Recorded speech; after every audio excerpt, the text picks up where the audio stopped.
ప్రియ సహోదరులందరికీ నా హృదయపూర్వకమైనటువంటి వందనాలు చెల్లిస్తున్నాను. Dear brothers and sisters, the Bible Romans chapter 12 versus from 14.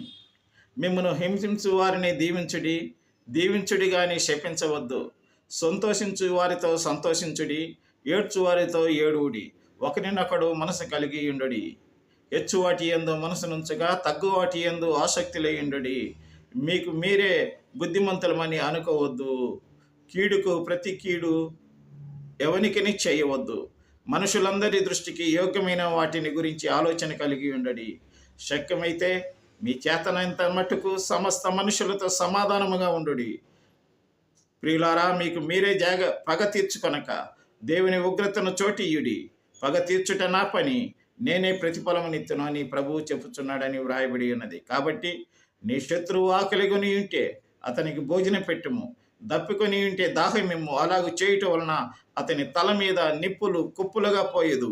కీడు వలన జయింపబడక మేలు చేత కీడును జయించుము అని వ్రాయబడి ఉంది. నా ప్రియమైనటువంటి సహోదరులారా, ఇలాంటి దేవుని యొక్క వాక్యముతో మనం ఈ లోకములో ఆదరింపబడుదాం గాక. దేవుడు మనల్ని దీవించుగాక. ఆమేన్.